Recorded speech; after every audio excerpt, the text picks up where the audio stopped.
We have seen strong growth in North America, mainland Europe, the developing markets, Australia, New Zealand, and we've actually seen it right into autumn this year, which is really an improvement and of great benefit to us.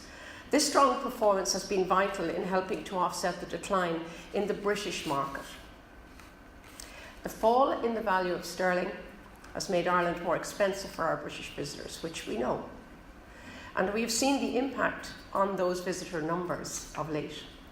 So as we head into 2018, and I know I said this last year, and I'm going to say it again this year because it really, really is so important, that our competitiveness, our value for money, will be very important, more than ever in the messaging, both in Britain and across the world. Very, very important that we keep a focus on those areas. We have an ambitious, innovative programme lined up for 2018, and as Shane has said, Niall and the team will take you through that detail shortly. But Niall Gibbons reminds me, in the couple of years that I've been involved in Tourism Ireland, which I now recognise, I can assure you, that on the 1st of January it all starts again for all of us in this room. So it's really, really important that we focus to get started again at the beginning of January. So in this context, ladies and gentlemen, the importance of continued investment in the marketing of Ireland overseas cannot be overstated.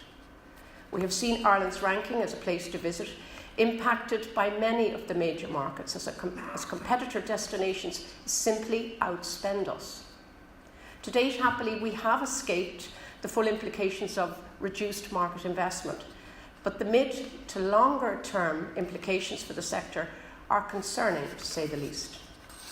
That said, I have to say, we are very grateful to the Minister and to the Government for their continued support for the tourism services with the retention of the 9% VAT.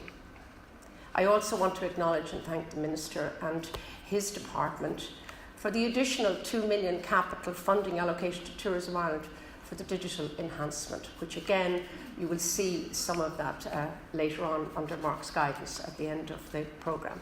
So partnership with the industry, I've said this last year and again I would say it this year, partnership, all of us working together, is a vitally important element to the way in which Tourism Ireland does its business. And I would like to thank Paul Kelly and Fáilte Ireland.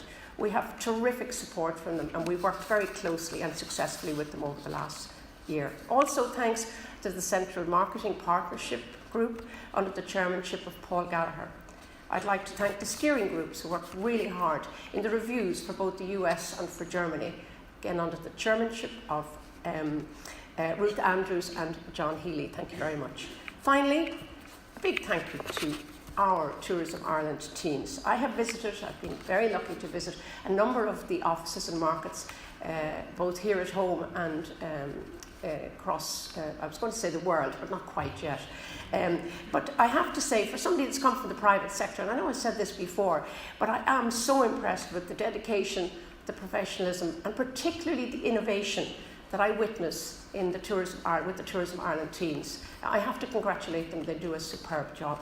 So ladies and gentlemen, I'm now going to hand over to Niall Gibbons, who's going to take you through some very, very interesting and innovative marketing plans for 2018. Thank you very much indeed.